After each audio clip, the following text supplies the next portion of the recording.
Okay, please come to order for the April 19th, 2018 regular meeting of the Ascension Parish Council. Please stand for the invocation and the pledge. The invocation to be led tonight by Councilman Randy Cluott, and the pledge to be led tonight by the Gonzales Soccer League. In the name of the Father, Son, Holy Spirit. Dear Lord, we thank you for this day. Lord, as always, we ask that you look down on the people of Ascension and take care. Keep your hand on their shoulders. Lord, it's with special intentions that we ask that you put your hand on the Long family of Donaldsonville for the loss of Judge Glenn Long, father of our own ADA, Chuck Long, and all the Long family. We ask that you watch over them and take them through this time with patience and faith. Lord, we also ask that you look over as we move into the summer months and all the sporting activities. Please look over the athletes we have here tonight and all the athletes throughout the parish that are continually out there competing and learning how to grow as a team and becoming good members of the community. We ask this in the name of your Son, Jesus Christ. Amen. Amen. Amen. Y'all want to come up? Somebody. There you go.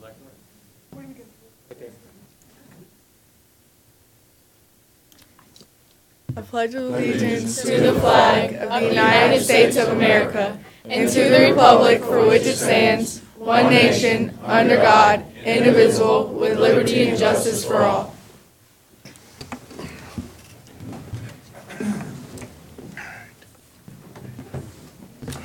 Okay, thank you. We have another group I'd like to recognize tonight. We have some members present from the Ascension Alumni Chapter of Delta Sigma Theta sorority. Delta Sigma Theta is a public service focused organization and was founded in 1913. Two of their focuses are political awareness and social action, so I'd like for them to stand, please. There we go. Thank you very much.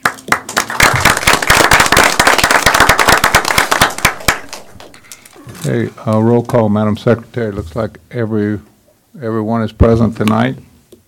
There are no chair additions. If you have if you'd like to comment on any agenda item, please come to the podium and pick up a card, turn that in to the secretary, and you'll be allowed 3 minutes before that agenda item. And presentations tonight, we have President Matassa has what? We have 3.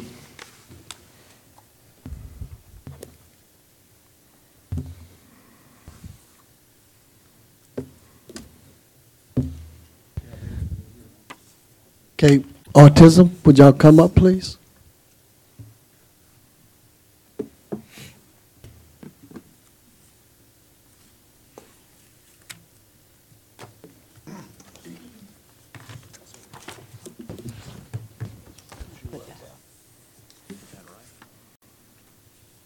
Whereas autism is a lifelong developmental difference that affects a person's ability to learn the same as the way others, including differences in behavior, communication. And whereas autism affects people regardless of race, religion, economic status, or geographic, and whereas autism in the United States occurs in approximately 1 out of every 68 people, and whereas persons with autism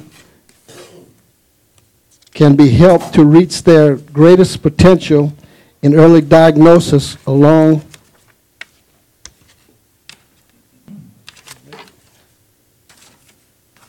appropriate education and interventions, as well as community acceptance, are vital for the future growth and development of the individual. And whereas autism is a complex set of differences that requires increased research to one day to be better understood, and therefore I, Kenny Matassa, President of Ascension Parish, by virtue of authority vested in me, do hereby proclaim April 2018 as Autism Awareness Month and encourage all citizens to participate in the Families Helping Families of Greater Baton Rouge 9th Annual Active for Autism 5K Run, Walk, and Fun Fest, Saturday, May 5th, 2018, at the Pennington Biomedical Research Center. Thank y'all for everything y'all do.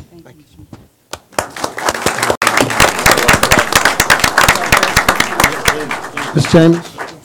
Thank you. Okay, I sure will. My name's Jamie Tyndall. I'm Director of Families Helping Families of Greater Baton Rouge, and I'm so grateful for Ascension Parish, proud actually, for Ascension Parish to back this important month of April as being Autism Awareness Month. And I got to say, I actually have a family with me today that's going to say a couple of words, but I want you to know, and everyone here to know, that the reality behind autism is it exists, and so we want to make people more aware of it. And then in making people more aware of it, which you're playing a part in today, is also promoting acceptance of those with autism. And so when we know that for a fact that when you begin to make people aware and they become accepted, it's going to lead to inclusion. So we believe that people with autism and all disabilities should be included in all facets of life. So we are tremendously excited that Ascension Parish is proclaiming this month as Autism Awareness Month, and also supporting the event on May 5th.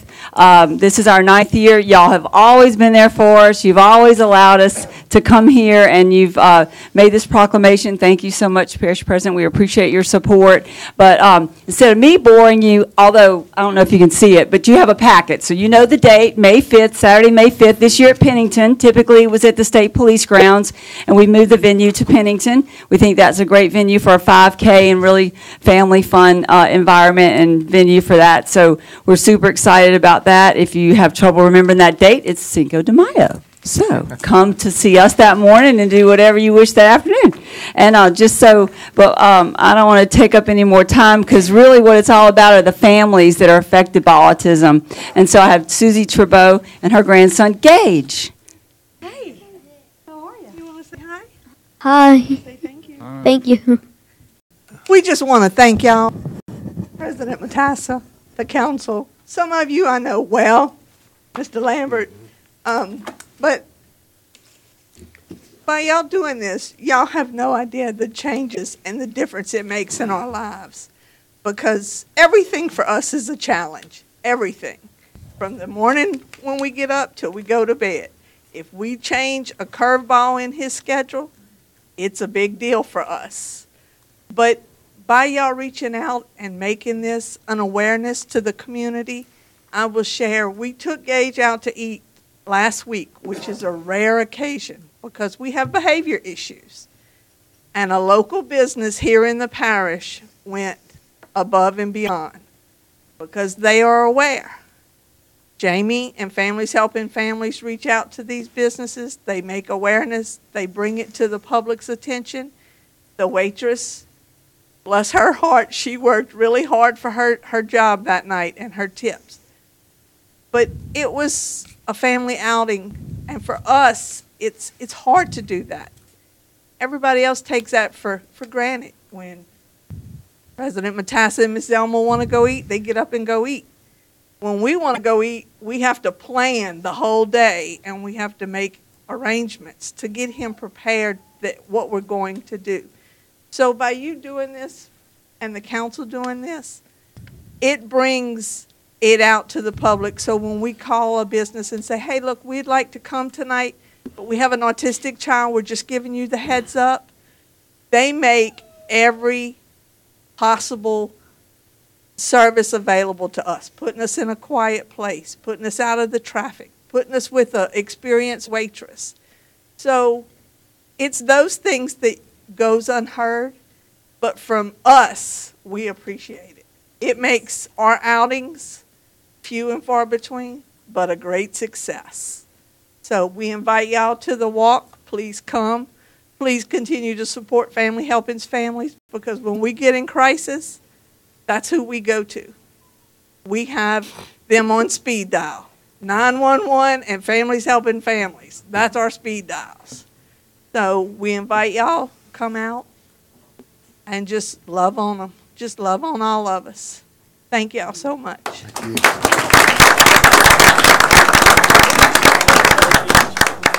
Can we get Milo in the picture? The lady said walk. They might, a couple of y'all might could run, but I don't know. I walk, I'm just saying. I'm gonna run. Look at Marla. I know. Can you hold that thing?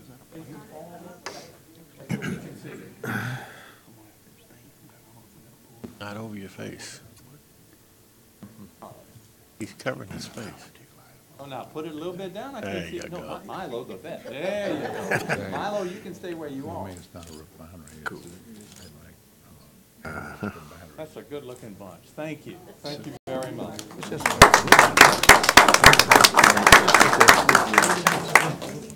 The consent agenda. That's yours. I mean, if you wanna, I think if you're uncomfortable, they don't make. Just imagine, Graphite. No, they go and pull. A graphite. Thank you.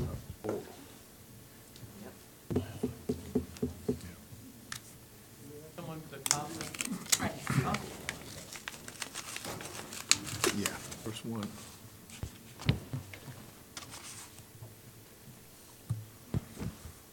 Graphite.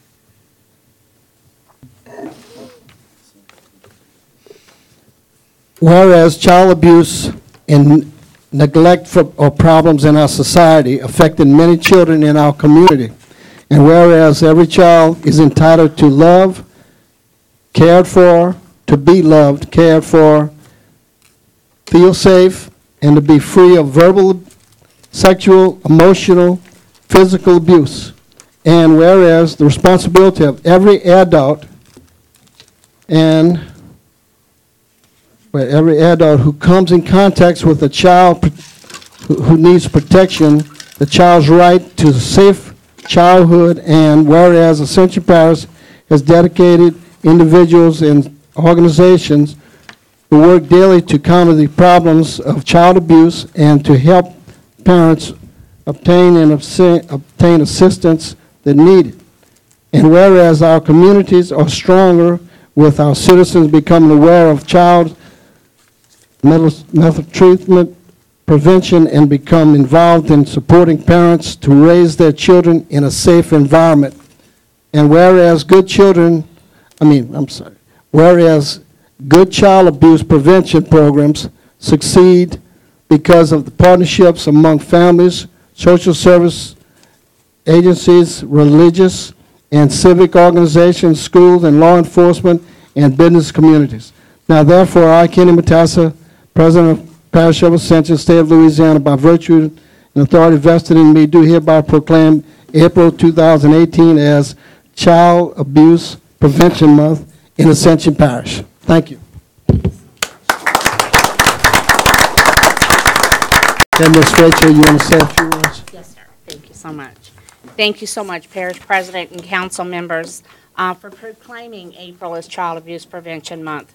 My name is Rachel Hester. I am one of the advocate supervisors for Ascension, St. James, and Assumption parishes. CASA stands for Court Appointed Special Advocates, and they are volunteers, everyday people, everyday person. They serve as powerful voices for our children that help navigate a abused or neglected child through the foster care system and through the court systems. We currently have over 35 children in Ascension Parish that are waiting for a voice, for someone to step up and be that voice for them, because these children don't have a voice. Once they're in foster care, sometimes they don't have a voice and they need one. And our training for our Ascension starts on May the 24th.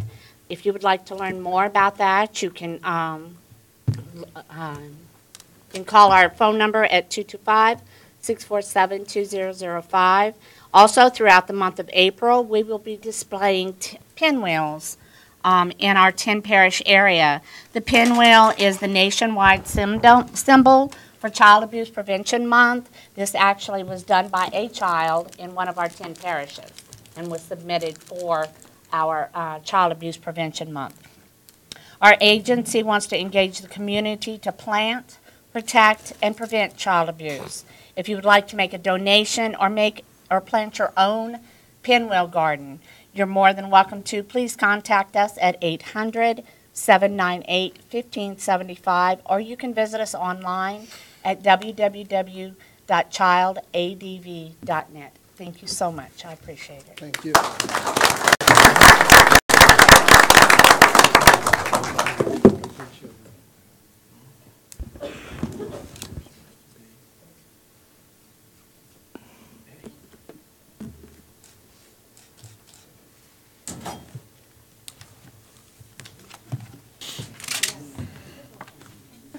Mr. Chairman, can I say a few words?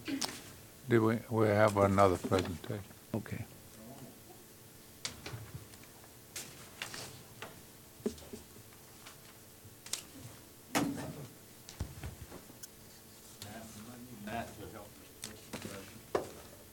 Yeah. Matt, you want to come up? Jared. Come on up. Okay. Bless you. Whereas Jared Morse was born in Bless you. Mandeville, where he started playing soccer at the age of 4. He's 6 right now. Okay. I'm a bald 6. And has continued playing his entire life. At Mandeville High School, he helped to win the state championship in 1996.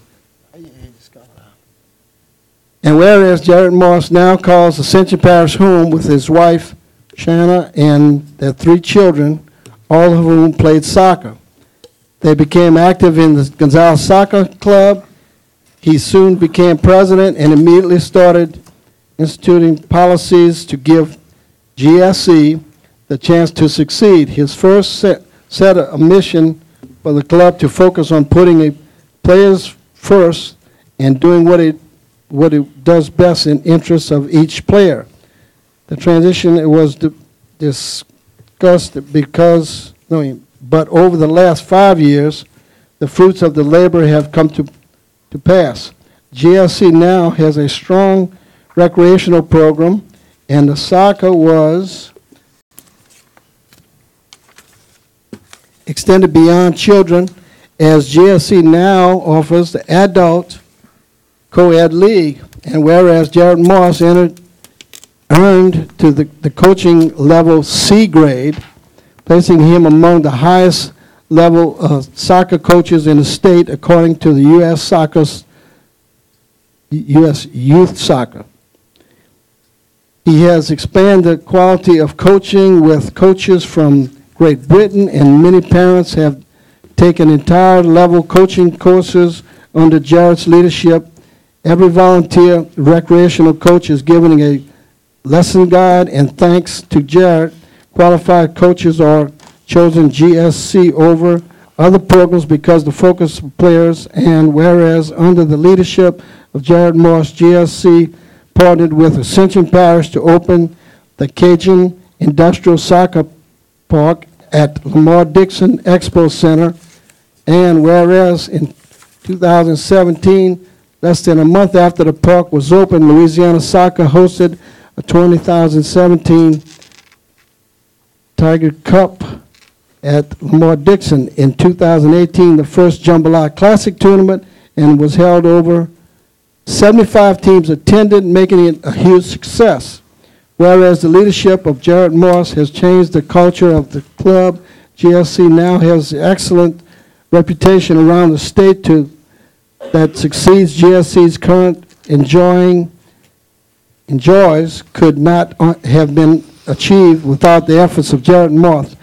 Now, therefore, I, Kenny Matassa, President of Ascension Parish, State of Louisiana, by virtue of authority vested in me, do hereby proclaim April 19th, 2018, Jared Morse Day in Ascension Parish.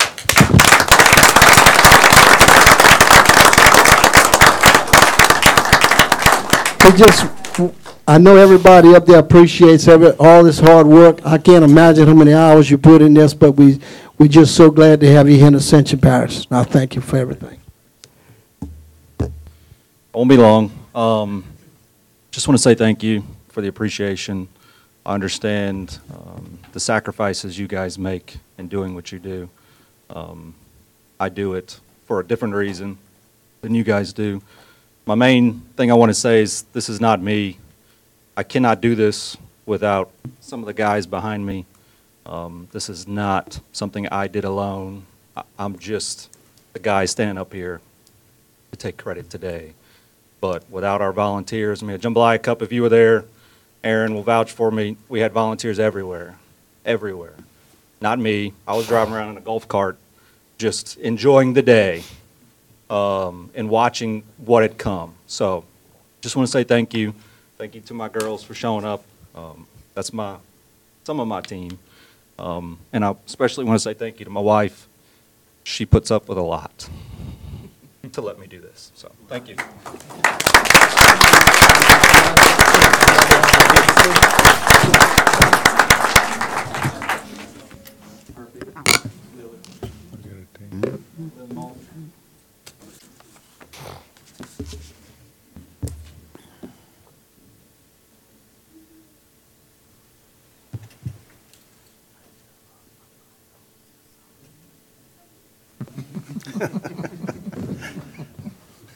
Can use this for your next Christmas card.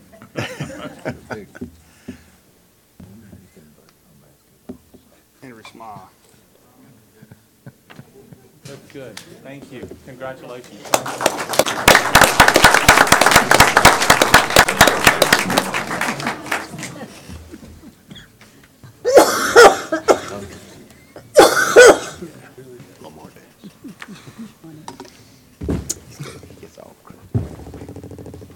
I'll give it a minute for everybody to get rearranged. They have practice at 6:30. Yeah. That's good. Yeah. Okay, Mr. President, item number 6, the parish president's report. I have no report for tonight, but at next meeting, I just want to tell y'all I will put those other 2 positions that need to be ratified by y'all will be on the next council agenda. Okay, Thank you. thank you. Mr. Joseph? Yes, Councilman, I've been aware that today is Mr. Bill Dawson's birthday today. I wouldn't have called on you. So, you know, we just want to wish you a happy birthday, Bill. Yes, You know? happy birthday, Bill. Thank you. Try to forget. All right, try to forget these when you get to be my age. Mr. Claude, did you have? No, I'm good. Okay, thank you. So, the consent agenda tonight, Ms. McKee. Hope you got a glass of water or something. Authorization made to me aware. execute agreement between Department of the Army Corps of Engineers and East Ascension Consolidated Gravity Drainage District Number 1.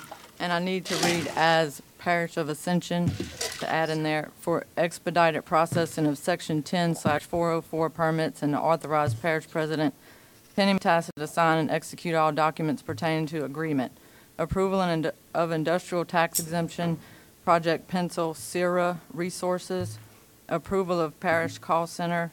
Amendment number 2 to the Cooperative Endeavor Use Agreement between the Parish of Ascension and South Central Planning and Development Commission to add the work order and 311 modules as part of the permitting software license. Additional amount of $4,166.66 a month. Cooperative Endeavor Agreement with Jambalaya Capital of the World Gonzales, L.A., Inc., in the amount of $20,000 for assistance in marketing and public relations to be paid from hotel motel tax revenues. Renewal of agreement by and between Ascension Parish Government and Lisa C. Bailey, DDS, to provide dental services to jail inmates not to exceed $30,000. Renewal of contract for medical services between Ascension Parish and Ty Gotro, FNP-BC, and Inmate Health Services to provide medical services to inmates not to exceed $49,500. Renewal of professional services contract with Centos Corporation to provide industrial uniforms, other clothing items, and flat supplies to various departments of the parish. Contract renewal between Ascension Parish Government and Total Energy Solutions, LLC, for the maintenance of generators at various locations, not to exceed $49,900. Change order number 1 for Rescom Electric, LLC, to complete circuits for lighting at the governmental complex, additional $7,780. Total contract $37,600. Bid items to accept lowest responsive bids as follows. Gradall XL 3300 Series V telescoping boom excavator, Scott Equipment Company, $313,000. Leboy asphalt distributor truck, Covington Sales and Services, $149,800. Tandem dump truck, 4 units, model T440 series, Timmons International, $428,428. Request for quote, Oak Grove Community Splash Park, Francis Horticultural Services, $68,000. Approval of change order number 1, Mitchell Contracting, Inc., Hillaryville Wastewater Treatment Plant Aeration Diffuser to add $2,400 to the contract. Request for quote, Hope Villa Wastewater Treatment Plant Aeration Improvements, budget amount not to exceed $72,000. Approval of professional services contract between MB Design Consultants, LLC and Parish of Ascension to provide design and contract administration services for the renovations of the parish utilities of Ascension Water Plant, Laboratory, and offices, 365 days of design and contract administration services not to exceed $48,125. Approval of professional services contract between Owen and White Consulting Engineers and Parish Utilities of Ascension to provide consulting services in the evaluation and operational assistance of water treatment and production of the water plant located in Donaldsonville. 6 months of evaluation operational assistance not to exceed $48,000. Roads to be accepted into the parish maintenance system. Hollows of Dutchtown Phase 3, Cypress Hollow Avenue, 1,596.55 feet. Sleepy Hollow Drive, 830 feet. Shady Ridge Drive, 587 feet. Irving Avenue, 513 feet. Ironwood Avenue, 1,222.25 feet. Ledgestone Drive, 1,118.15 feet. Waycross Avenue, 1,312.50 feet. Herringbone Drive, 780.37 feet. Flagstone Avenue, 381.88 feet. Copperwood Avenue, 382.08 feet. Carterstone Avenue, 444 feet. Hartstone Avenue, 1,104 feet. Jadestone Avenue, 1,005 feet. Magic Stone Avenue, 610 feet. Germany Oaks Boulevard, 2,290 feet. Water Oak Avenue, 1,305 feet. Approval of change order number 2, MC associated with asphalt reconstruction and overlay 2017 master contract, ENG 17012 to add 30-day contract term ending on May 5th, 2018. Approval for parish president and/or his designated authorized parish representative to execute just compensation offered throughout the right-of-way acquisition process. Approval to restart Task 1 via Supplement 1 under the master contract for general engineering consultant services, transportation master plan development and implementation, and to add the HNTB contract by an additional $250,414 and the road construction budget accordingly. Approval of contract for Gresham Smith and Partners for $49,500 to provide technical services for the Safe Routes to Public Places program and/or local road safety program. Approval to increase the master contract for professional engineering design and related services, Move Ascension, and to approve amending the Move Ascension fund budget for an additional $3 million, increasing the total contract amount from $7 million to a new not to exceed amount of $10 million in order to task out pre-construction activities for additional Phase 2 projects within the Move Ascension program. Resolution, design exceptions for the Babin Road replacement project. Okay, thank you. Would any council person like to remove any item from the consent agenda? Motion to move on. Got a motion by Councilman Lambert to adopt the consent agenda, a second by Councilman Cagnolati. Any discussion? Any opposition? Consent agenda is adopted. Item number 8, committee recommendations, renewal of contract with Roberto Maciato and Associates for project management and consulting services to administer Section 8 program not to exceed $75,500. So I think Ms. Collins. Thank you, Mr. Chairman, members of the council.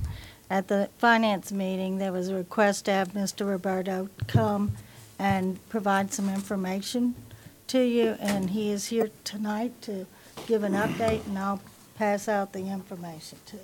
Thank you. Could we have? Evening, Mr. Chairman, members of the council. My name is Roberto Eagle, and I'm the administrator of your Section 8 Rental Assistance Program. As you know, this is a federal program that provides rental assistance to families that qualify based on income.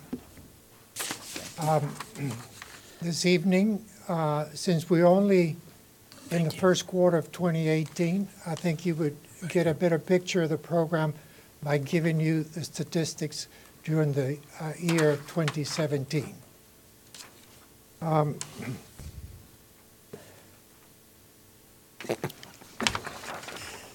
Everybody has it. Okay.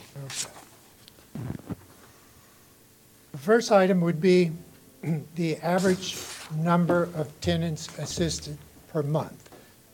We have 94 voucher holders that we assist per month. In addition, we have 15 vouchers held by families that come from other parishes or other housing authorities. So on a monthly basis, we administer an average of 109 families. The leasing rate is an average of about 90%. We would like to have a higher leasing rate. However, we're spending 99% of the funds that were given by the federal government. Therefore, we got to make sure that we have a little cushion and not to overexpend the amount that we receive on a monthly basis. The average monthly rental assistance paid to landlords is $54,395. As you know, the Section 8 program provides rental assistance to these families based on their income. So for instance, if a rental unit is $800 a month, based on the family income, they have to pay $200. Then the program assists paying directly to the landlord $600. In this case, the average monthly assistance paid on behalf of the tenant is $579. We have an average of 60 landlords participating in the program. The demographics of the families that we assist by age and other conditions, for instance, disability. We serve 38% of our voucher holders or tenants in these cases. 38% are disabled. Elderly and disabled, 7%. On the age groups, you have the breakdown there. And this is based, of course, on the head of the household. The youngest person that we're assisting is 25. The oldest person that we're assisting is 85. So we have a good range, and I give you the percentages for each group. Our current waiting list for the program is we have 38 applicants. And overall, we have a referral list with the names of 81 landlords. As I mentioned earlier, since we're spending all the monies that we're receiving on a monthly basis, it's difficult to move this waiting list. We just have to wait until somebody gets off the program or is terminated for a fraud case or what the circumstances mean. Other families choose to leave the program on their own. So the waiting list is a little bit slow. Any questions at this time? Question. Mr. Cluott. Yeah, Roberto. I'm looking at the percentage breakdown of the age groups. And you know, if you take two of the breakdowns you did, between ages 25 and 49, you're serving 64% of your, these are all disabled, or what is, so just try to give me some clarity on, because that's, I'm just saying, you know, I went through that age, so, you know, it's kind of prime working age or whatever, you know? Long time ago. And yeah, several years back. But I'm just trying to get some clarity in my mind. You know, I don't know if people would see this, that may be alarming. You know, generally we thought that you know, you're trying to help disabled or elderly folks, you know, and things like that. And sometimes people are displaced, I understand that. Yes, the percentage of disabled families that we help is 38%. So this would be 38% of the average of 109, okay? I'm just referring to the age group, between 25 and 49. Oh. You're serving 64% of your service to that age group. Are these, what, they generally disabled, or are they displaced, or what? They're disabled renters, active reserve, disabled renters, fall in any category. So we may have a family where the head of the household is 28 and is disabled, as well as we could have a head of the household that is 82 and is disabled. Yeah, I'm just trying to make clarity of, you chose to break it down by age group, okay? So I was trying to get some sense of, really, instead of necessarily, you know, displaced or disabled or whatever. I'll be glad to refine the breakdown. The age brackets were selected arbitrarily, except for the first one that takes in consideration the elderly, which under HUD's regulations, if you're 62 or older, then you're in the category of elderly. Okay. So the other categories, I just chose them randomly. Yeah, I was just wondering if we have, you know, younger people that are just displaced and down on luck, if we could, you know, what kind of program do you have to help them, or how are they, you know, because based on income, it's how they qualify. Right. And I know you don't qualify them, they qualify themselves. Correct. Now, remember, the way that HUD sets the program regulations, we have to do first an intake. That intake takes place over a 1-800 number that is published in the official journal after I consult with you on a specific date for the intake. On that specific date, we open a 1-800 number and we take on a first-come, first basis. Generally, we take about 75 callers. It's so far the best process that we've been able to come up with. And on the one hand, for instance, if you are at work or if you are bedridden, you still can call that 1-800 number and put your name on that waiting list. So the waiting list can include elderly, disabled, young, middle-aged, etc. Yeah, I would just... But we don't, as far as somebody being displaced, the program is not geared to provide rental assistance under this program for somebody that has been displaced for whatever circumstances, but are not one in the waiting list. You follow me? Okay. In those cases, depending on the circumstances, if a family calls my office and says, I've been displaced, or somebody, my landlord is about to evict me, how can you help me? Okay. My first referral will be to other, in this case, in Gonzales, there are 2 or 3 other complexes that provide rental assistance based on income. Okay? So that's our first referral. If it's an emergency case, then we refer them to shelters. But unfortunately, this program is not geared to provide immediate assistance for somebody that has been displaced, whether it's a fire in the home or the landlord is about to evict them. It's more of a long process. As you can tell, this list that we have now was started in July of 2015. Mm-hmm.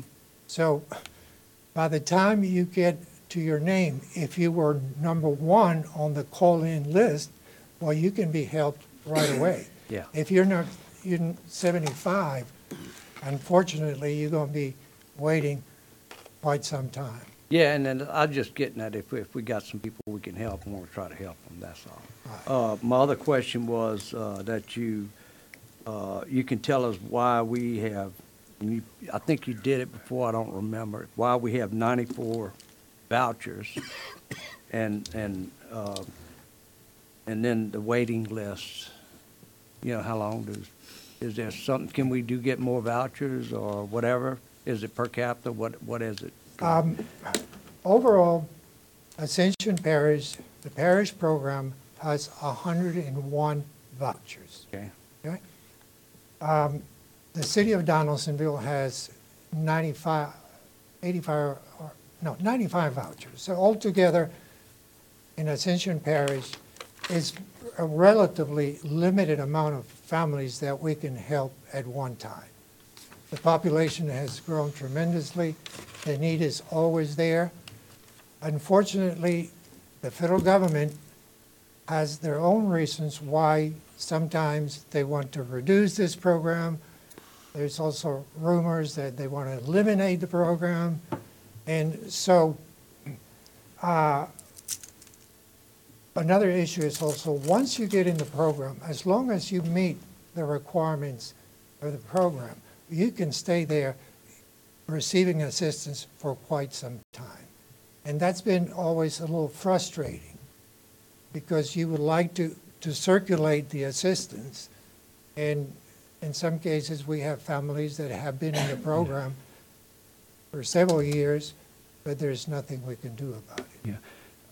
And okay, so I just get the number straight. You said Donaldsonville had 95 vouchers and Ascension has 101. So is that all total? That's including Donaldsonville's? Correct. So there's 95 in Donaldsonville and there's 6 parish-wide other than that. Well, it's 101 plus 85. Okay, so close to it's 200. 85 for Donaldsonville.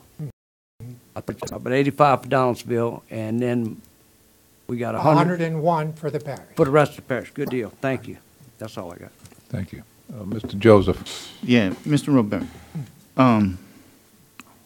That total number of 196, basically, that's what we have in the parish. Does Gonzales have Section 8? No, sir. So the city of Downsville and only the parish? Correct. None of the other municipalities have Section 8. However, if somebody from the city of Gonzales is in our waiting list, they will be helped through the parish Section 8. Mm-hmm. They could not be helped through the Donaldsonville, which is a municipality of its own. And Roberta, the reason why, I was one of them that wanted you at this meeting to explain this, all right? Because I get the phone calls all the time. I won't get on Section 8. How do I get on Section 8? One of them is they have an issue on that 1-800 number, you know? There's not a better way or system, computerized or anything else but the 1-800. If I got an elder, she gonna call that 1-800 number until she gets someone? That's kind of hard for elderly. Yeah. If we can come up, well, on the other hand, if we would do an in-person intake, say that you direct me to a place where we can take it in person. We set up a application date and you show up. We have to do some kind of number system to take one at a time So the other aspect would be, for instance, East Baton Rouge Parish does it online. Why? They have thousands of vouchers. And they couldn't handle individual phone calls. At one time, they wanted to do in person, and it was almost a riot at the Centroplex. at that time. So, yeah, it's a challenge because you got to be savvy about this. You dial the 1-800 number and you just have to push redial, redial, redial, redial until you get through.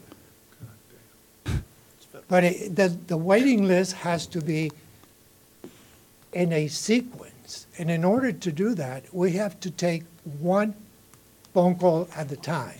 Because the worst thing that I can get is somebody saying, I was number 2, however, how come number 35 is being held first?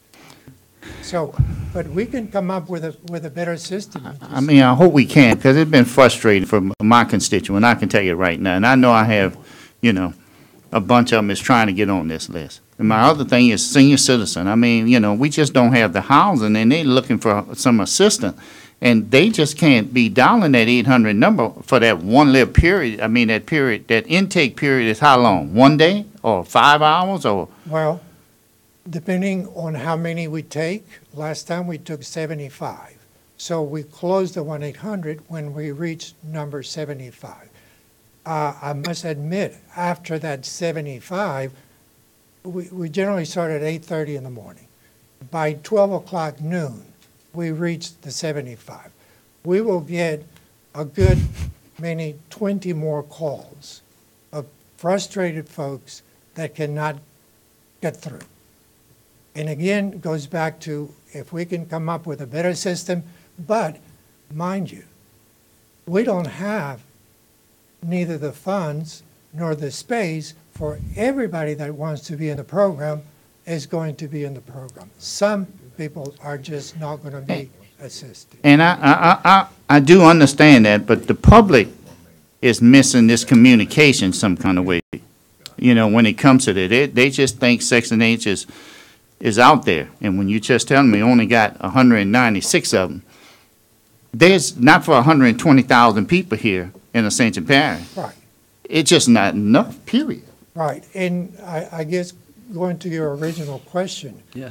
it would be, okay, does the parish want to submit an application to HUD? And let's hope that they award us, say, 100 more vouchers or 200 more. How many more vouchers would you like for the program to have in order to assist more families, more than the 115 that we're doing?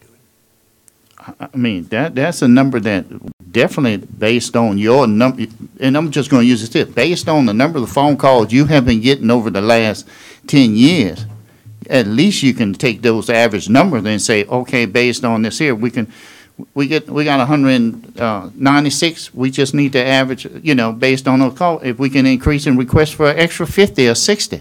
Correct. But I mean, your information giving it to us to make that call is very important, and for the public to know. Right. What is the difficult problems we are having? And when the last time did we requested for an increase? My next question. Well, every time it's been, HUD doesn't have any more funds. They're being reduced. Well, when did we have? You know, But- sometimes the rumor is they want to cut entitlement programs. Which ones are cut first? HUD, here and there, housing programs. We used to have a very good program with community development through HUD also, and we did a lot of work with infrastructure. Well, that has been reduced. The housing part of that program is no longer there. So there's a challenge on requesting more funds, but I'll be glad to do it. I want to mention one other thing. Yeah, I do get any number of calls on a regular basis. Unfortunately, they're from all over. I get calls from New Orleans thinking that my office is the HUD office. I get more calls even from East Baton Rouge. And I must admit, everybody wants to come to Ascension. So it is a challenge all around. We know that. One more question, Mr. Chairman, and you can have Dr. I just got How often do we do the intake? Every year, every 2 years, every 3 years? Okay. Remember I said the last intake was July of 2015. We still have 38 to go. Mind you, what happens a lot of times is by the time 1 year or a year and a half has passed and we haven't gotten to a certain family, circumstances might have changed. And they may not need the assistance anymore, or they could have gone somewhere else. So if we were to do a 1-800 number, I would reduce the number. On the one hand, a lot more people would be frustrated, but the waiting list would go quicker, meaning that number 75 is not going to be assisted until the year 2022. You're just gonna increase I'm the exaggerating, frustration but level if you that's, do that. yeah.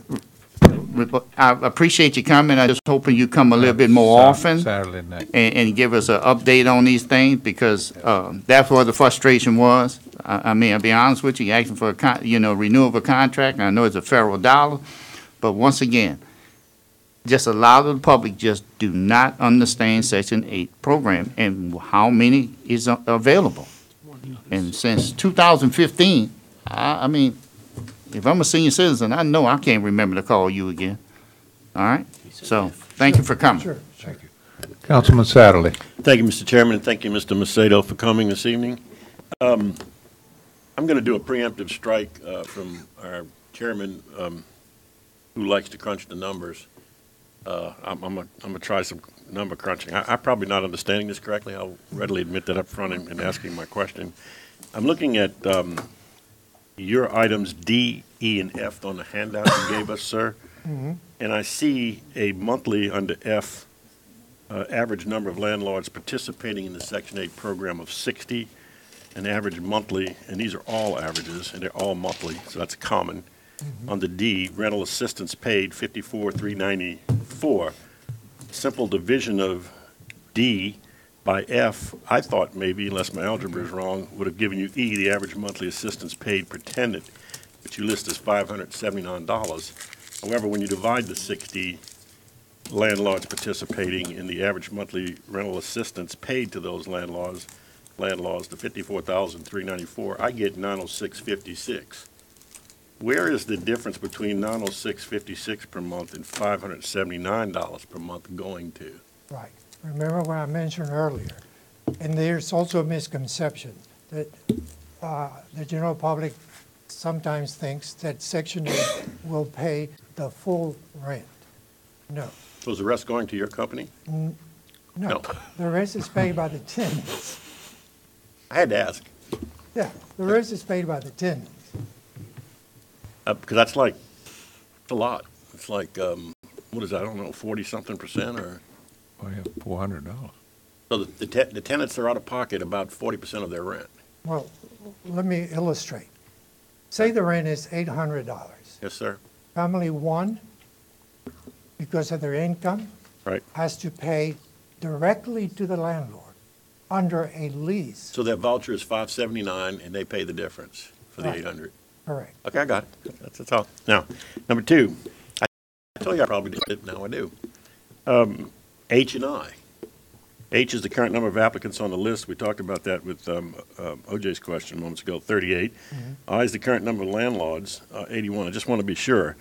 Simple division of I by H gives a factor of 2x more landlords willing to participate, obviously, in the Section 8 program than applicants. And that's strictly then a limitation because the federal voucher program, which 99% of the vouchers, it says early in your data, are being used. I think that's C above. They're just not paying. The limitation of that money is just holding down the paring down of the AP waiting list. And so shy of what Mr. Joseph was talking about, and he didn't make it in the form of a motion, and I'm not sure you answered when's the last time we asked the feds for more. And I'm a prime advocate. If you can't hear a dog, it doesn't bark. And so I don't know if it's the will of this body. We unless you're just going to automatically do it, you ought to be asking them for more. All they can say is no. Excellent. So tonight you're Thank you. directing me to put a new application. Well, I'm where I not, did sir. not- That would have to be the will of this body. If Mr. OJ wanted to make that as a motion, I would certainly second it. I got one thing. Let's finish asking some questions, because I think Okay. Randy got one too. You done? Yes, sir. Thank you, Mr. Chairman. Thank you, Mr. Mr. Macedo. Kluart. Roberto, real quick, just like you're doing tonight, this council has a better understanding. I can only assume that the poor people that's trying to get help is clear as mud, okay? I agree with OJ that's sitting on there waiting for that phone, trying to get in. Right. Well, this is where we at. We can blame the federal government, which probably is 99% right, that they always trying to take this money, move money, do things and all that. But at our level, we're in the business of serving people, okay? What I'd like to ask you just point blank, if you got any way you think this program can be improved, get on the agenda and come here. You ain't got to wait a year, okay? You get on the agenda, you come to us. If you let one of these council members, the chair, the vice chair, somebody, know that you got an idea, you got these people beating you up, you'd love to help them, because that's the business you're apparently in, and we represent people. And, you know, hey, I want to get on the agenda. I'd like something signed by you and this council and the parish president, go forward to the federal government to try to improve this, because times change. We have more people in our area that need services, okay? So, hey, we send letters to Washington every month. Some of them they read, some of them they don't read, but we don't have a problem sending them. And if we can send them to the state level and have them forward them to D.C. Sure. I appreciate the fact that you said you get calls from New Orleans to Baton Rouge that everybody wants to come to Ascension. That's because it's a good place, all right? But what we need you to be the leader on that, okay? All right? And I still don't understand why we can't have a day somewhere where, hey, we let everybody know 3 months ahead of time, be over here at this public building somewhere. We got public buildings all over the place. So you know where your primary users are, and you know, sign up this day or whatever, you know, get information. I don't know, and I still don't understand if it's regulated. When's it regulated that it's like this little slip in time, you know? Not like the Twilight Zone, you got to slip right in there, you know, to even be on this list. Well, we can continue to blame that on the federal government, or we can try to understand it better and try to serve the people. Again, the intake, as long as you advertise the intake, whether it's at a physical location, through a 1-800 number, whatever the method may be, right, you have to advertise it in the official journal. We don't have a problem with that. We got an official journal. And that's how She's sitting right over there. Yeah. But what I'm saying is, you telling us what we got to do, we good with it. Bring it forward. Let's put it in motion. Let's see if we can help get these people that are not being helped. And I'm kind of reaching that elderly time myself. Me and OJ's the same age. Is that I get tired of sitting on that telephone, waiting on to be caller number 50. Okay, I'll put it down. And you did make. I'm gonna tell you this. That you made a good point. That the person that applied year and a half ago, 2 years ago, their situation's changed. They went somewhere else. Mm-hmm. Well, that's a sad thing that happens to every federal program, whether it's Restore, whether it's FEMA, no matter what federal program it is, the IRS, get on there and try to call and set up an appointment with the IRS. It's that people get tired. They either forget about it, they don't want that service, you know, they get aggravated. So we have one more taxpaying citizen or one more citizen that's not being served because of this bureaucratic drudgery that they got in front of them to even get to speak to a person that can answer a question. I apologize, but anyway, I know it's not your fault, but thank you. Thank you, Councilman Clark. Finished. Councilman Lawler. Thank you very much. You know, what I've been hearing is we have a shortage of landlords. Is that correct? You got Not 81. necessarily. No. I mean, okay, I was a little confused about some of the numbers then. So we have enough landlords. Not enough vouchers. We don't have enough vouchers. Okay. Correct. So definitely I would support anything that we can do to go out there and get more more vouchers for this. All right.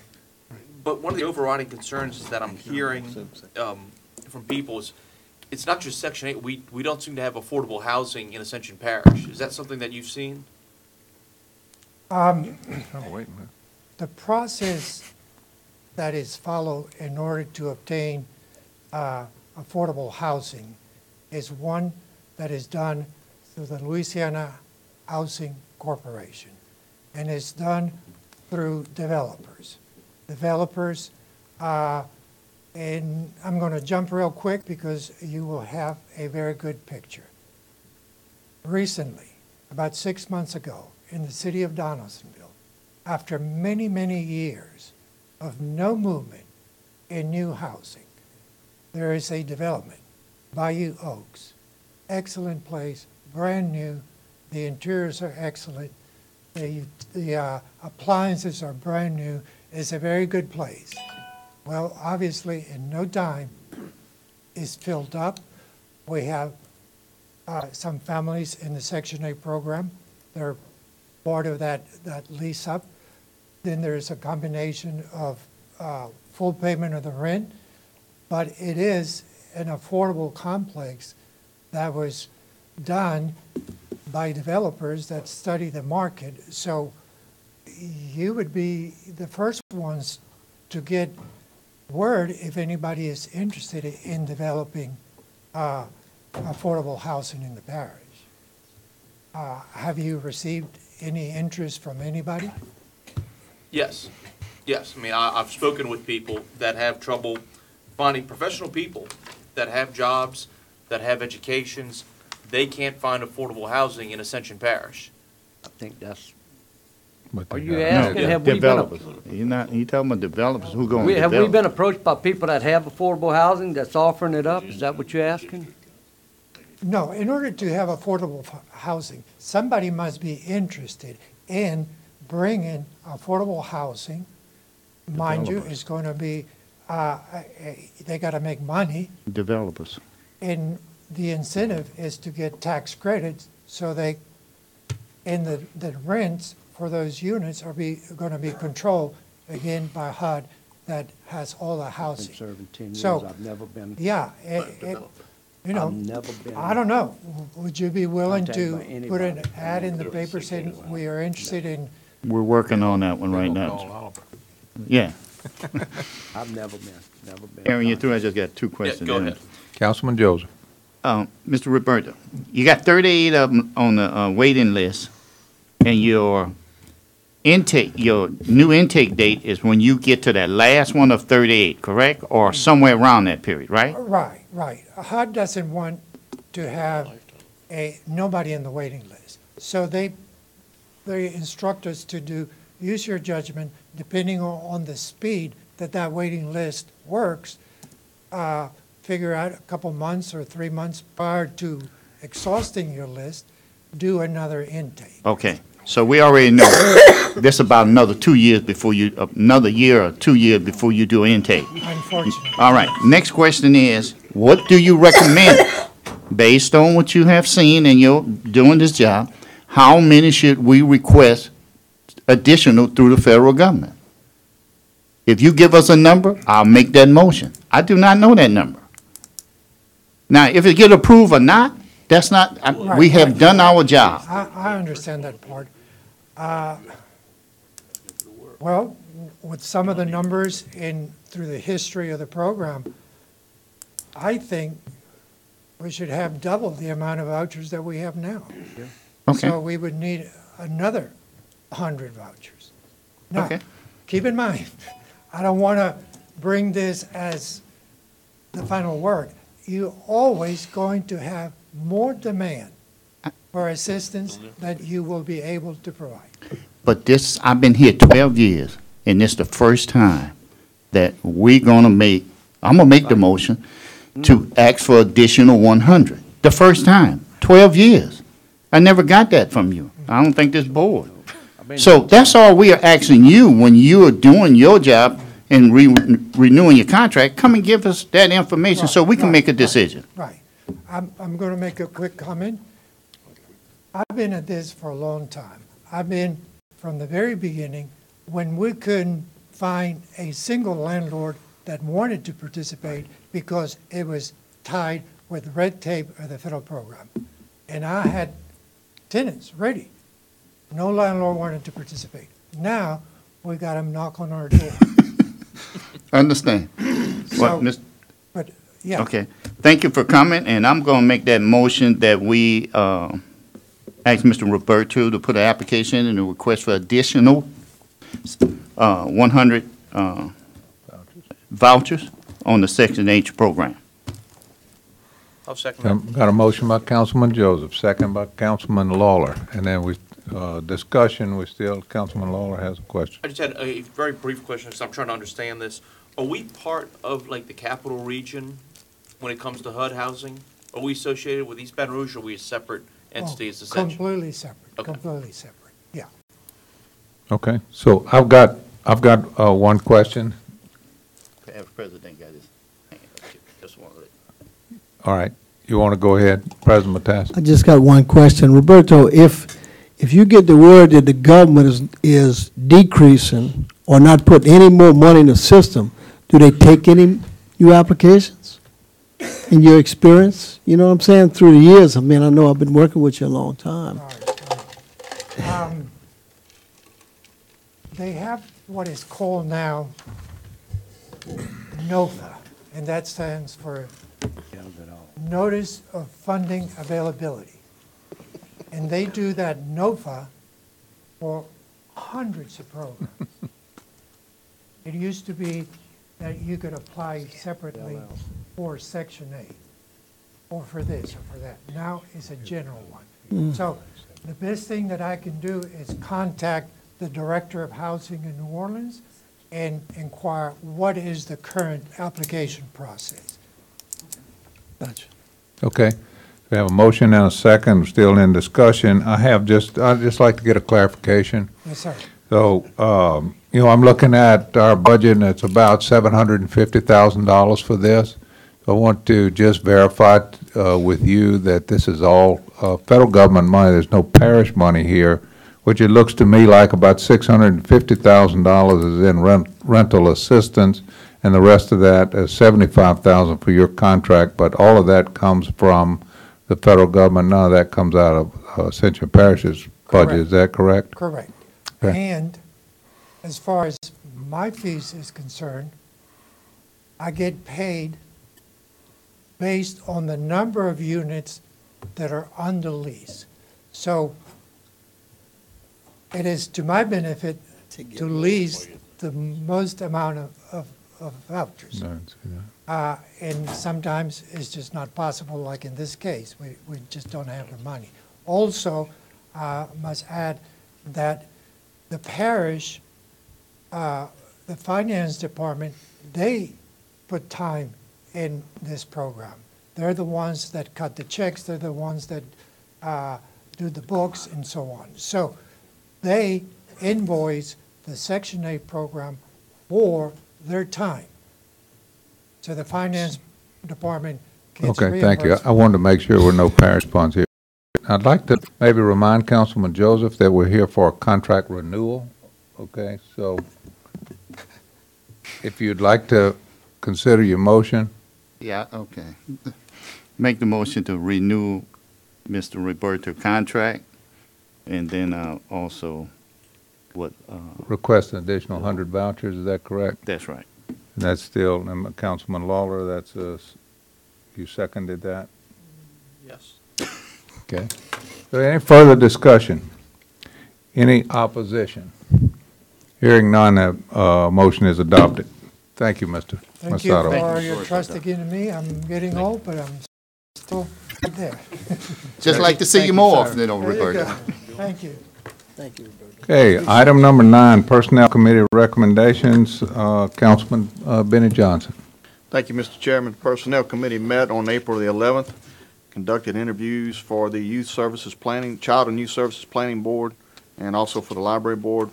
We'd like to make the following recommendations for a new appointment to the Child and Youth Services Planning Board, Ms. Ashley Fuller. So moved. Second. Got a motion by Councilman Lambert, seconded by Councilman Cagnolati. Any discussion? Any opposition? Motion is adopted. The second one is Ms. Carolina Hernandez. Motion. Second. Motion by Councilman Lambert, second by Councilman Joseph. Any discussion? Any opposition? Motion is adopted. For the Library Board, we'd like to recommend Mr. Henry Shakespeare III. Motion. Second. Motion by Councilman Cagnolati, second by Councilwoman Casso. Discussion, opposition. Motion's adopted. Second would be Ms. Lisa Bacala. Motion. Second. Motion by Councilman Lambert, second by Councilman Cagnolati. Discussion, opposition. Hearing none, motion's adopted. And last for that board, Ms. Diane Pelowin. Motion. A motion by Councilman Cagnolati, second by Councilman Kluat. Any discussion, any opposition? Motion's adopted.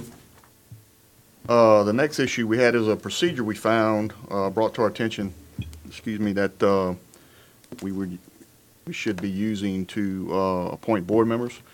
And so, it's one of the things we hadn't seen in a while. And so obviously by the language in it, we wanted to update all of that language and make it fit for what we're doing today. There was only one board, it was the library board, that was actually using and following it. And once we got it and started looking at something we felt we wanted to update. So I don't know if you want me to read the changes or just look at it as is. Well, I think we'll have to get it into the record in some form. So procedure for appointing board members, item 1, parish secretary to monitor boards and commissions files for anticipated expired terms. Item 2, parish secretary to notify, I'm going to read as it is and we'll go through the changes. Ascension Parish Council prior to expiration of terms, and that was changed to read parish secretary to notify personnel committee chair prior to the expiration of term. Item 3, parish secretary to advise advertise in 3 local publications for 3 weeks. We changed that to the parish secretary advertise in 2 local publications. We don't have a third one anymore. All new applicants, item number 4, all new applicants must submit an application. Existing board members who would like to be reappointed must submit a new application. Item 2, under that, submit a letter of recommendation from the board for reappointment. That was struck. We had some concerns and some things were brought to our attention that there may be some issues with getting a recommendation and people feeling pressure to support an existing board member at an open meeting. So we felt that that was something we wanted to strike. The board application received by the parish secretary will be stamped and dated. Received and copied for the council to review. We changed that to personnel committee. And then there's a deadline for applying for a board position is 1 week after the last publication. We struck that. We were having some issues at times getting enough applicants in for some of the boards, so we may wind up re-advertising several times before we finally get some applicants for the different boards. Item 5, after the council has received the applications, they will interview and make recommendations. They will nominate from the list of potential board members, and then council will vote by ballot or voice vote. Since we've went to the personnel committee, we've changed that to after the personnel committee has received all applications, they may interview and make recommendations to the full council who will vote by ballot or voice vote. And then item 6, ballots will be counted by 2 non-voting parties and documented results returned to the council, which we scratched that. It's basically a voice vote or registered vote depending on how the votes go, and it's recorded by the council secretary at that time. Item 7, council chairman will announce the elected board members. We changed that to the council chair will announce appointed board members. And in item 8, parish secretary to update board and commissions book accordingly and notify the elected parties. We changed that to the parish secretary to update board and commission books accordingly to notify the appointed members. And that's a recommendation from the committee. Make that motion for the amendments. Okay, so I have a motion by Councilman Todd Lambert. Procedure. Second by Councilman Cagnolati.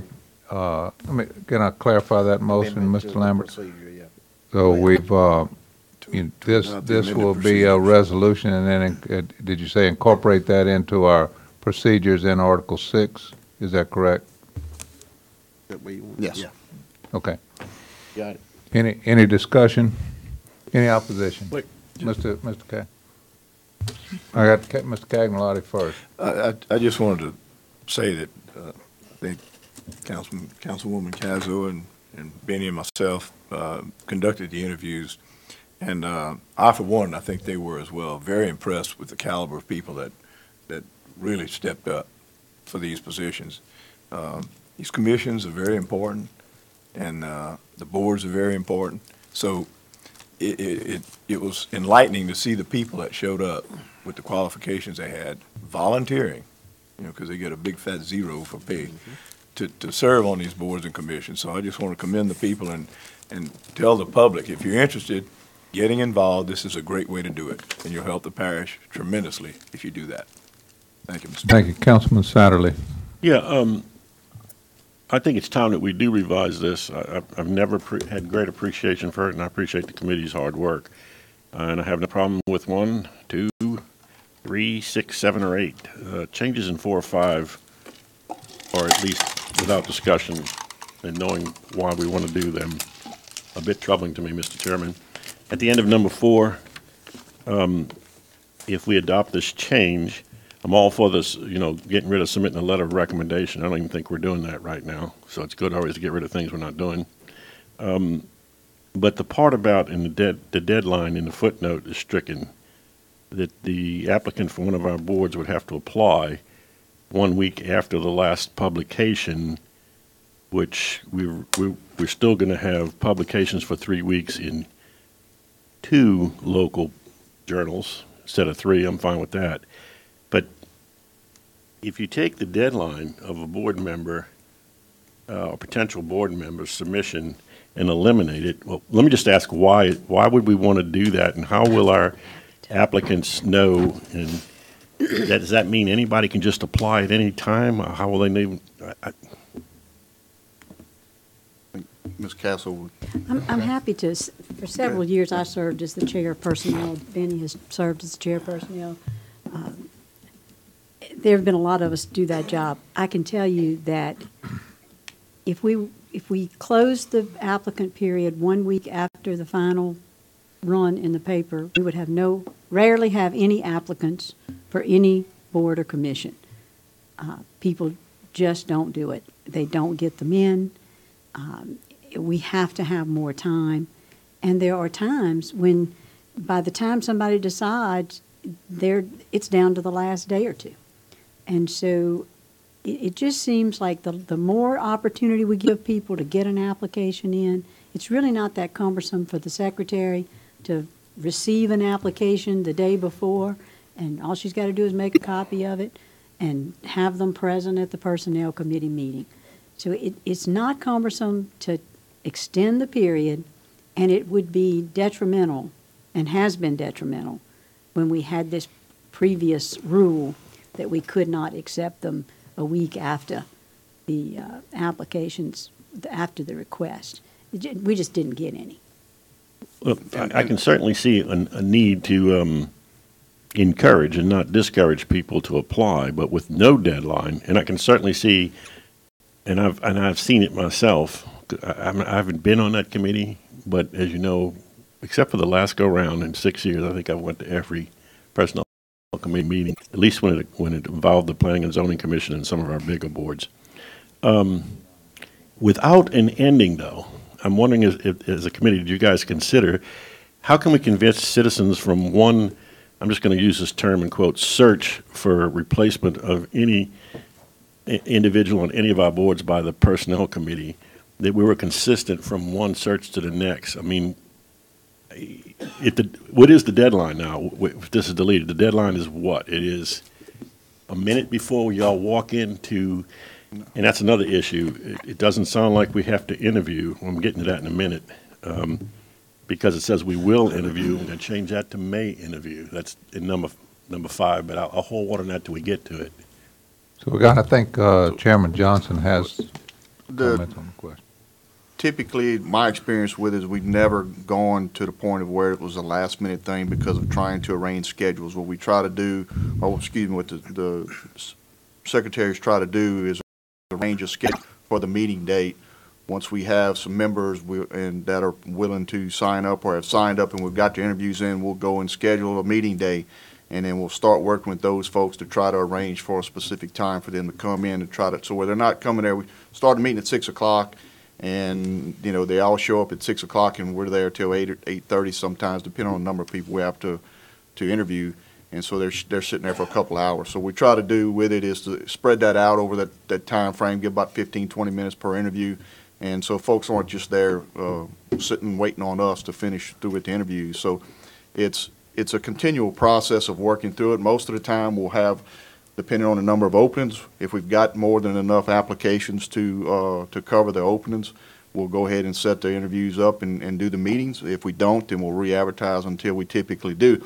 Unless we've had, if we've got multiple boards, and we've got plenty of folks to interview, we'll bring those folks in and interview for the multiple boards, and then the people that we only have, for an example, if we would have 2 or 3 openings on a board, we only had one person apply for it, we would go ahead and interview that person at the time. We may or may not make a recommendation to bring that forward to the council until we have enough applicants to fill it. But again, it depends. We've advertised 2 or 3 different times for particular boards and never got any applications in for them. So it's an ongoing process, and that's why the committee thought it would be best not to put a deadline on it. And I'd like to offer this, Councilman Satterley, which is that, the motion is to incorporate this into Article 6, which is in review at strategic planning at this point. Right. So, That was another issue I was going to get to. So, thank you for adding if you want to, I think there's a possibility that this could go into strategic planning. We could adopt it, go into strategic planning, and get another bite at the apple there. But again, let me just say for the record, if we're going to allow applicants for any of our boards to just walk in, let's say at a 6 p.m. set meeting, and they're even aware of that, as the quote deadline, this also, to me, doesn't allow any time for the committee members to study dossiers because they don't have them ahead of time. So I just see some problems with it, Mr. Chairman, and I'm wondering if we couldn't, I don't know, rethink it, set it to strategic planning in addition, or however this is to be done. But I believe that all searches require a deadline. But yet I'm very empathetic with Ms. Gasso and what Mr. Johnson said about having to, fill boards and people don't want to apply. I'm not sure, though, if you're actually encouraging them that way, because there are some citizens like myself, I'd like to know when a deadline is. All my life, I've had to write grants and papers and fill out this or that, and this dean wants this, and you always have a deadline so that you know that if you missed it, there are consequences. You don't, for example, get to be considered. Whereas this just seems sort of I just never heard of a search without a deadline. Okay. So maybe, was there a motion there? From me? Yeah.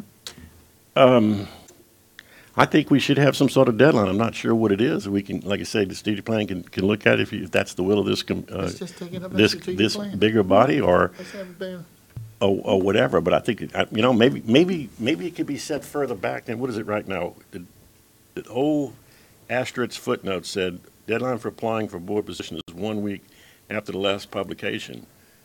Does it need to be 2 weeks, 3 weeks? I would suggest, if we're going to discuss it, that it needs to be 48 hours before. Well, maybe that's what it needs to be, but at least they have a deadline. Yeah, I think I wouldn't fight you on that at all, Terry. I think that's a great compromise. But I'll amend this to change it to 48 hours before the meeting. Second. Okay, A number motion 5. and a second. Do we need to vote on these changes? Okay. Well, it's a discussion on the changes at this. I have Is another one. that a substitute motion, or is that what you're making? No, they're going to have to be separate anyway, I think, but so. I thought we were doing each one separately. We just hadn't voted on the other ones yet.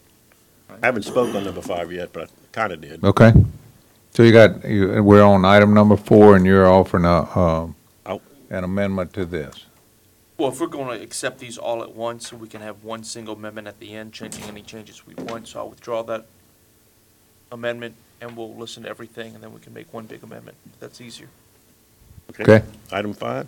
Okay. Okay, item 5, the issue I have, Mr. Chairman, is it says after the council, and I appreciate the change, I like it, from council to personnel committee, fine with that, has received the applications. That's just a grammatical issue. Obviously, it's all applications to be plural. Here's where I have the problem.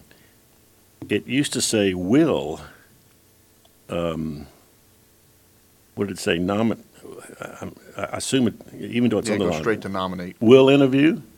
Now is it may interview? It was right to nominate.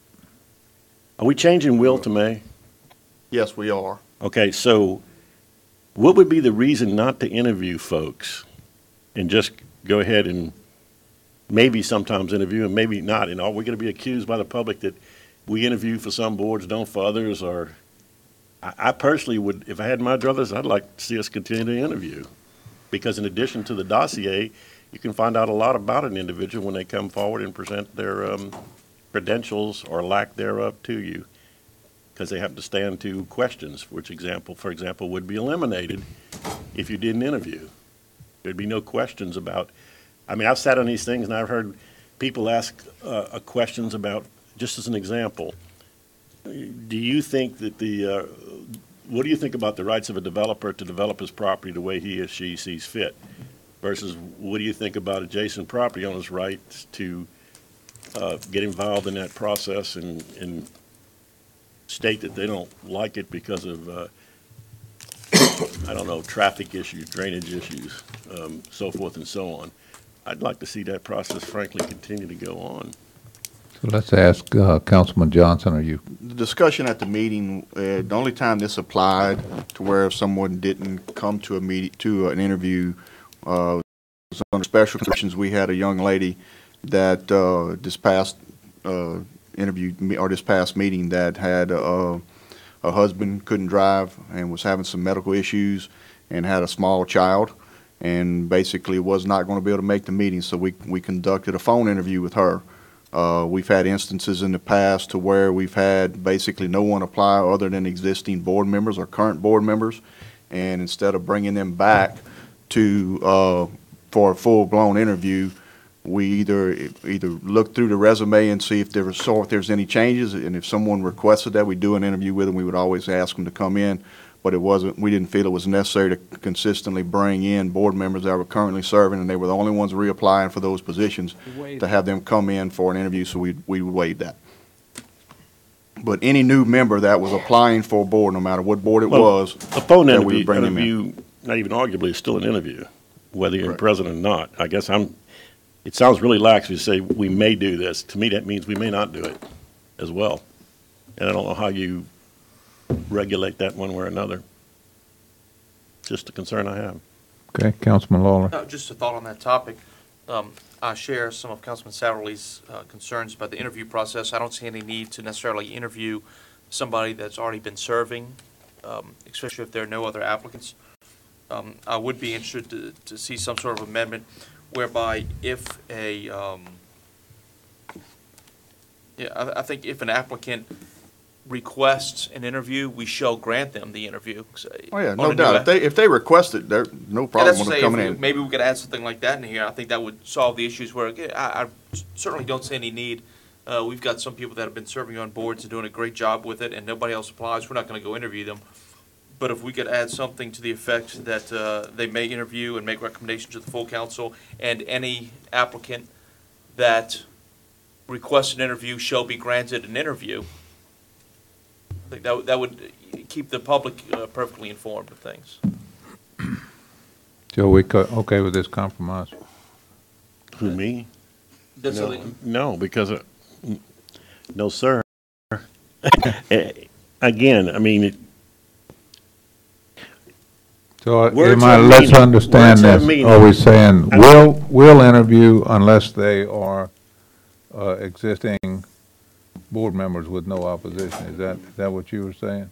Yes, because I think the concern that I heard was so what's going to happen in the scenario then with Mr. Lawler's? I realize he's trying to compromise here. Appreciate that. Well, what's going to happen if someone does apply that's not new to the board? How do you make it fair that that individual is not known? You know of the service of the other one, so you may not have to interview him. Any first-time applicant will be interviewed. Only the people that do not get interviews would be people that are applying. It doesn't say that in what you have here, Benny. Reapplying. Yes. And that's fine. I mean, if you want to spell that out, I don't have any issues with changing. I'm just saying that's been the past practices, and and if you want to add those words in it, just kind of makes it long. If you want to make it convenient on someone that's re-upping, I don't necessarily have a problem with that. But I do believe the interview process is sacrosanct because it adds to the information of the dossier and allows you to ask these questions and so forth. I mean, what does a dossier tell you? I did this in my life. It doesn't take, I mean, I can't even ask you a question. Do you know anything about parish government? Have you read our parish charter? Are you familiar with our Unified Land Development Code if you're seeking for a position, for example, on the Board of Adjustments or the Planning and Zoning Commissions?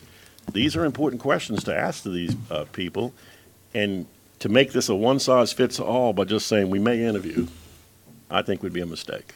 Okay, so Councilman Law. What I'm hearing is we want to make sure that the people that we appoint are qualified, and we get qualified people for these positions. Absolutely. Qualifications are key, okay. I believe that we should make sure we get qualified people, and if one way to do that is by requiring that all new applicants be interviewed. First time. Will be interviewed. Yes. First-time applicants. All first-time applicants shall be interviewed. We can, I can add that to, let me read it. They may interview and make recommendations to the full council. However, all, and this would be the addition to it, all new applicants shall be interviewed. And I'll add that to the original, to the, Somebody writing all this down. Mr. Lawler's writing that down, I hope, and Ms. McKee. Okay. I'm writing it down. All right, Councilman Satterley, did you have any other comments on the rest? No, sir, I did not. Okay, so we have, and Mr. Lawler, so maybe we can struggle here a bit together, and If you like, item number 4, so go ahead. Yeah, I'd like to offer an amendment to the procedure for appointing board members, that in item number 4, where it strikes deadline for applying for a board position is 1 week after last application, we add deadline for applying for a board position is 48 hours before the Personnel Committee meeting. And also moving on to item number 5, it will now read, after the Personnel Committee has received all applications, they may interview and make recommendations to the full council. However, all new applicants shall be interviewed, comma, prior to a vote by ballot or voice of the full council. Okay. All right, Councilman Lambert. Second, got the motion by Councilman Lawler, second by Councilman Lambert. Any discussion? Any opposition? Motion is adopted. I think maybe a clarification here, so we modified this as outlined by Councilman Lawler. This is adopted as a motion or a resolution, and then with the recommendation that it be incorporated into Article 6 and come back to us as an ordinance. Okay.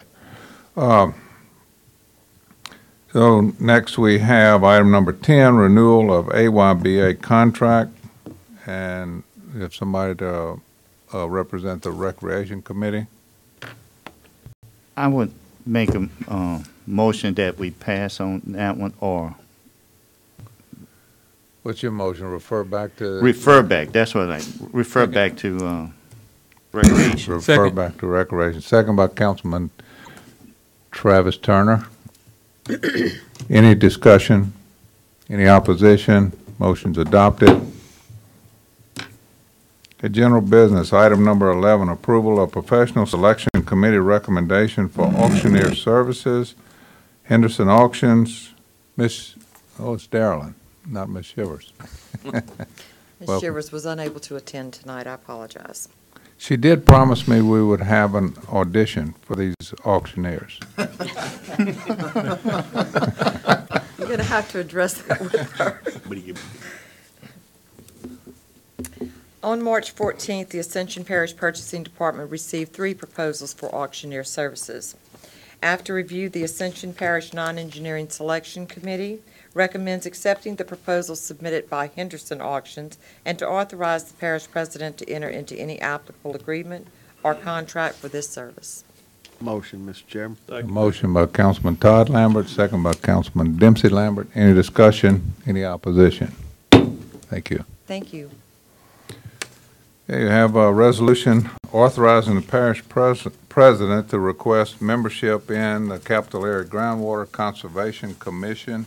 Mr. Ken Dawson. Yes, sir. Thank you, Mr. Chairman. This was requested by Mr. Daniels, who has been sitting on that Capital Area Groundwater Conservation Commission for some time. They are looking at having a seat from Ascension Parish, which I think is something that's very important, since there's some discussions about the usage of water coming from that area. So just have a request that parish president would do so. Got a motion by Councilman Joseph, second by Councilwoman Casso. Discussion. Opposition. Motion's adopted. Item number 13, amendment number 2 to professional services contract for Stericycle Environmental Solutions to extend expiration date to June 30th, 2018, and to add another $20,000 not to exceed $119,800. Motion, Mr. Chairman. Motion by Councilman Todd Lambert. Second by Councilman Cagnolati. And Mr. President. As you know, we had severe bad weather, and when it started lightning, I got the call that we need to shut it down so nobody would get hurt, and I did. And that's the cost of the materials we had collected. Now, what I'm asking you for is to put up some money so we can have it in June. They're giving me another date. We think it's June the 2nd.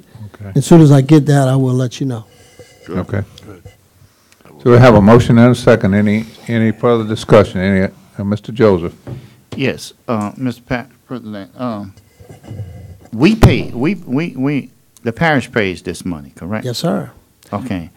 I know, I mean, a lot of people on the West Bank ask why we don't have 2 locations and everything. It's pretty expensive to collect hazard material. I mean, you know, paint and stuff like that. And we're looking at right now 120 grand. We had like 100 pounds of mercury. What? I like that. When I saw that, I couldn't believe it. But you know what I mean? So right. In this company, Stericycle, does our health unit with the needles and all that kind of stuff. Very good company. But, I mean, the biggest thing is, this is a cost to us, and we providing a service to the public to get rid of some of their hazard material. And, I feel for my constituent, but to drive across the river to bring some of this stuff, it is worth it to get it out your household. That's all. And yeah, we do it because we don't want them throwing it in dumpsters on the side of the road. Thanks. Yeah. Further discussion? Opposition? Motion is adopted. Amendment is adopted. Introduction of ordinances, item number 14, introduction of ordinance to permanently relocate Precinct 22, Precinct 26A, Precinct 26B, Precinct 30, and Precinct 75 to its present temporary location. Motion introduced. Request by Councilman Todd Lambert to introduce. Motion is, ordinance is introduced. Item number 15, introduction of ordinance to relocate Precinct 12 from Central Primary School back to its original location of Galvez Lake Fire Station. Second. Got a request by Councilman Dempsey Lambert to introduce the ordinance. Ordinance is introduced. Item number 16, introduction of ordinance to levy millages on the 2018 tax roll on all properties subject to taxation by Ascension Parish government. So moved. Motion by Councilman Joseph to introduce the ordinance. The ordinance is introduced. Item number 17, introduction of ordinance, budget amendment number 2 to amend the 2018 budget. Motion by Councilman Aaron Lawler for introduction. Ordinance is introduced. Item number 18, introduction of ordinance to amend the Ascension Parish Code of Ordinances, Chapter 15, Parks and Recreation, Article 1, Section 15-2, Parks, Rules and Regulations generally to include additional locations and pricing for recreational facilities. So moved. Request by Councilman Joseph to introduce. Ordinance is introduced. Public hearing ordinances. Item number 19, reading of ordinance to an existing 40-foot right-of-way located across the southeast corner of Tract B1 and along the northern property line of Tracts B1 and B2 of the former Gosmer LA LLC property and Lot C1 of the Methanex 40A Inc. property. So we have Mr. Parrington. Whereas the petitioner is petitioning Ascension Parish Council to revoke the existing right-of-way located across the southwest corner of Tract B along the northern property line of Tracts B1 and B2 of the former Gosmer Louisiana LLC property and Lot C1 of the Methanex 40A property as depicted on the Alvin Fairburn Associates plat map dated June 29, 2017. And whereas the Planning Department, Engineering Department, and all relevant utility companies have reviewed and researched and said request and have no objection to the revocation.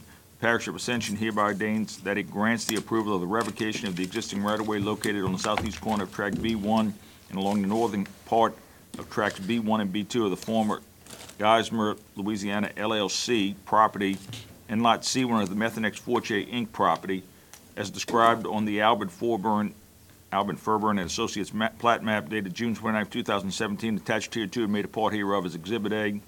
All ordinances or other parts of ordinances in conflict herewith are hereby henceforth repealed. If any provision of this ordinance is held invalid, such invalidity should not affect the provisions herein, which will give it effect to the which can be given effect without the invalid provisions, and to the end of provisions of this ordinance hereby declared to be severable. This ordinance shall be effective 15 days after adoption. The ordinance has been submitted to a vote. The vote thereon was as follows. Public hearing. Motion by Councilman Cagnolati, second by Councilman Todd Lambert. Open the public hearing. Motion by Councilman Cagnolati, second by Councilman Court to close the public hearing. Public hearing's closed. Got a motion by Councilman Todd Lambert, second by Councilman Cagnolati to move the ordinance. Discussion, opposition. Ordinance is adopted. Item 22. Motion to adjourn, Mr. Chairman. A motion by Councilman Cagnolati, second by Councilman Todd Lambert. Meeting is adjourned.